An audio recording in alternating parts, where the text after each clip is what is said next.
This man is behind one of the biggest financial scams in history, siphoning more than $4.5 billion from Malaysia's state funds into his personal accounts. He used this stolen fortune to finance one of the biggest movies of the 2010s, buy luxury properties around the world, get engaged to Miranda Kerr, throw lavish parties with A-list celebrities, and even gifting Kim Kardashian a Ferrari. But his actions didn't just fund a life of excess. They also brought an entire nation to the brink of financial ruin and sparked a global manhunt. Today, we'll be taking a look at Jho Low, the mastermind behind the IMDb scandal, who's still on the run today. This is actual theft of money. Jho Low's early life was marked by privilege, with education at elite institutions like Harrow School in London and the Wharton School of the University of Pennsylvania. These prestigious environments allowed him to build a powerful network of influential contacts, including Middle Eastern royalty and heirs to global business empires. Even as a student, Jho's extravagant spending habits and love for lavish parties earned him the nickname Asian Gatsby, foreshadowing his future as a high-flying financier. Upon returning to Malaysia, Jho leveraged the connections he made at Wharton to kickstart his career in high finance. In 2006, he made $100 million facilitating the purchase of a luxury property in Kuala Lumpur for Kuwait Finance House, marking his entry into the world of luxury real estate. This deal established him as a rising star in the investment community. The real question is this: was all this legal? Absolutely not. In 2007, Jho Low expanded his network by forming a strategic investment group with influential figures, including a Malaysian prince, a Kuwaiti sheikh, and a friend from the UAE. While not all his initial plans succeeded, Jho managed to establish a connection with Mubadala Development, an investment company owned by the Abu Dhabi government. This opportunity came through his friend Reza Aziz, who introduced him to Najib Razak, then Malaysia's deputy prime minister. This was a crucial connection, giving Jho direct access to the country's financial institutions. By 2009, Jho launched Jinwell Capital, a private investment firm where he served as CEO. Under his leadership, Jinwell Capital was involved in several high-profile deals, including the $654 million acquisition of the Park Lane Hotel in New York and the $2.2 billion purchases of Coastal Energy and EMI Music Publishing in collaboration with Mubadala Development and Sony Corporation.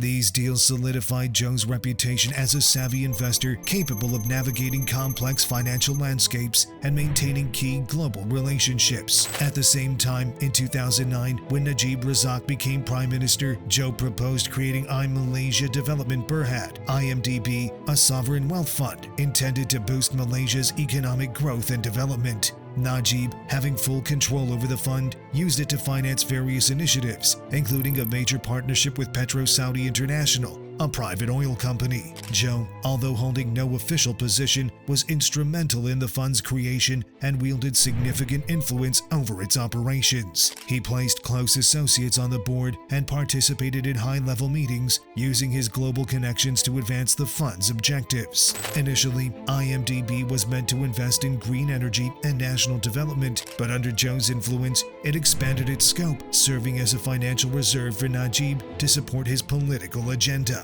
This approach, while beneficial to Najib, was controversial and of questionable legality. I mean, you cannot just, accuse somebody. But you have admitted that the funds did end up in your accounts, even though it was a donation from the Saudi government. Yeah, it's been cleared. There's been no wrongdoing. Jho also introduced Najib to key figures such as UAE Ambassador Youssef Al-Taiba, further enhancing IMDb's financial and political clout both in Malaysia and internationally. Between 2009 and 2013, IMDb raised billions for various joint ventures and investments, with Jho Low's name becoming synonymous with wealth and influence. As his power grew, Jho resumed his lavish lifestyle, buying luxury properties worldwide, from New York to London and Los Angeles. He became known for hosting massive parties attended by top international celebrities. Between 2009 and 2010, he reportedly spent over $85 million on these lavish events, including $160,000 for a single night out in a New York club and gifting 23 bottles of Cristal champagne to Lindsay Lohan. As a lot of you in this room know, I like to plan my evenings. and make sure that I always go to the best parties. Joe's spending knew no bounds. He paid celebrities like Paris Hilton, Megan Fox, and Kim Kardashian hundreds of thousands of dollars to attend his parties and gifted extravagant items such as a $9.2 million Basquiat painting to Leonardo DiCaprio. Between 2013 and 2014, Joe continued his lavish spending spree, buying $200 million worth of jewelry and investing heavily in art, including a record-breaking $48.8 million Basquiat in 2013. These high-profile purchases and his willingness to spend on celebrities helped him gain influence and notoriety. However, these high-profile friendships and luxurious gifts were more than just for show. They were strategic alliances that helped Joe facilitate his business dealings. His most notable venture was financing the film The Wolf of Wall Street in 2011, a project close to DiCaprio's heart, through a production company founded by Riza Aziz, Joe's close associate. This connection helped him solidify his unique status among Hollywood elites. Despite his charm and generosity, Joe's wealth's origins were murky. Yeah. Make a lot of money? Yeah, I do all right for myself.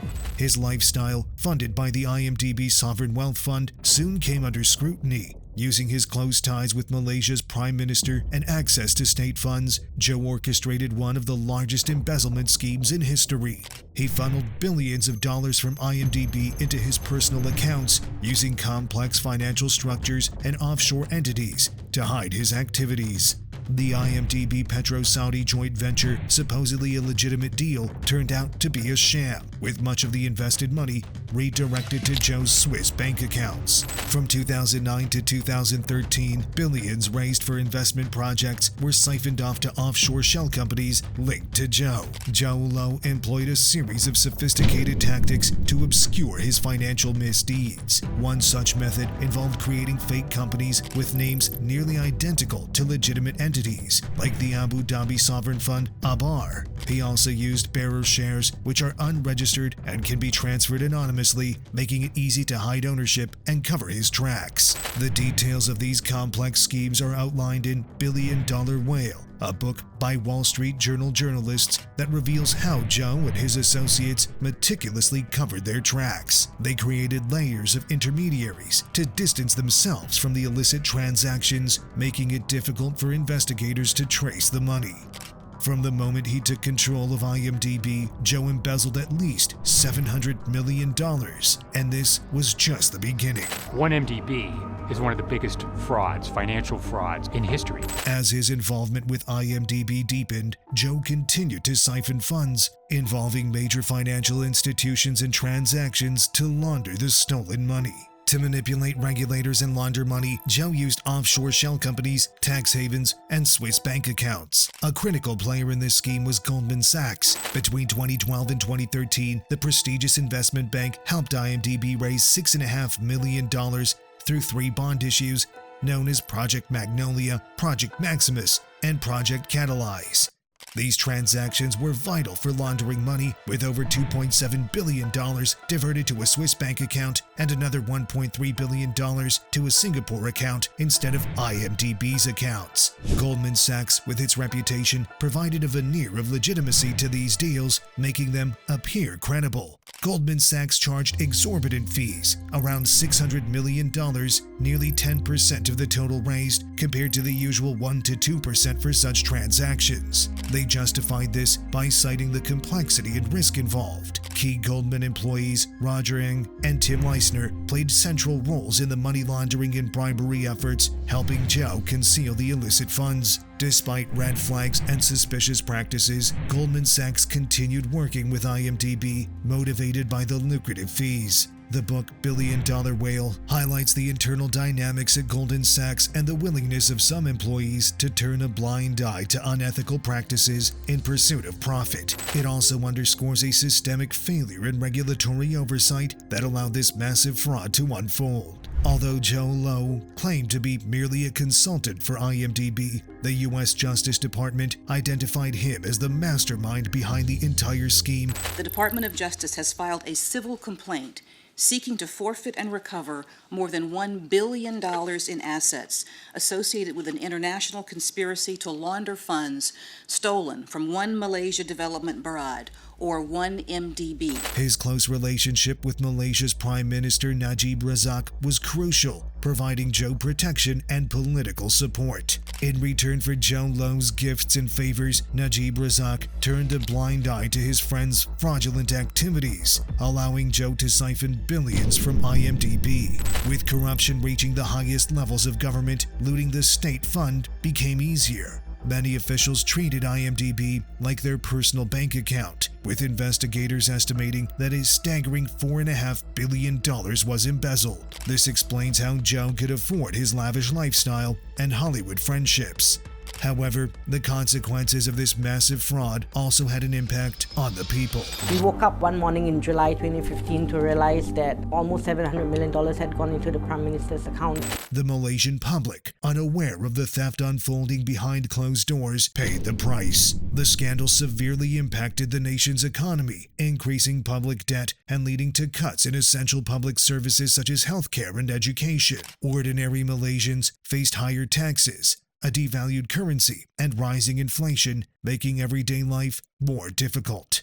But how did this massive fraud come to light? In January 2015, a bombshell exploded across the financial and political world. 227,000 leaked documents were sent anonymously to the Wall Street Journal and activist journalist Claire Rewcastle-Brown. These documents were not just pieces of paper. They were the smoking gun that revealed a staggering $700 million had been siphoned into Najib Razak's personal accounts. Panic set in across Malaysia's government halls as officials scrambled to contain the fallout. The public, blindsided by the enormity of the scandal, erupted in outrage. Najib denied any wrongdoing and responded by firing the Attorney General investigating IMDb and removing anti-corruption officials involved in the case. He also imposed a media blackout, suspending newspapers and blocking websites that reported on the scandal. However, in 2018, after Najib lost power in the general elections, the full extent of the scandal emerged, leading to catastrophic consequences, especially for Goldman Sachs. The bank pleaded guilty to conspiracy to violate the Foreign Corrupt Practices Act and agreed to pay over $5 billion in fines globally. Key figures like Tim Leissner, a former Goldman executive, admitted to transferring over $200 million from IMD bond sales into accounts he controlled and paid $43.7 million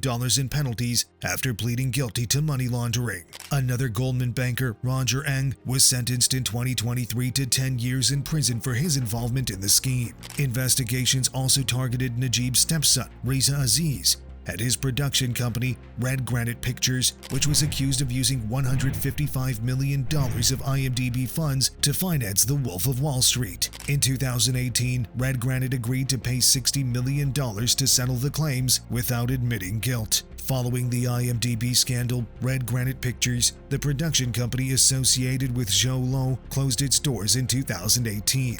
Several celebrities who were friends with Jho, like Miranda Kerr and Leonardo DiCaprio, were forced to return gifts to the U.S. government. This included $8 million worth of jewelry for Kerr and a $13 million Basquiat painting gifted to DiCaprio. Even Marlon Brando's Oscar, which Jho had given to DiCaprio, was reclaimed. In 2023, a new twist in the scandal emerged with the involvement of Pras Michel, a former member of the Fugees who was convicted for his role in the IMDb affair. Michel was accused of attempting to bribe U.S. government officials and received about $90 million from Jho Low between 2012 and 2017, some of which allegedly went towards contributions to Barack Obama's 2012 presidential campaign through offshore entities. Najib Razak, deeply implicated in the scandal, faced severe legal repercussions. Initially, he denied all accusations but was arrested multiple times in 2018.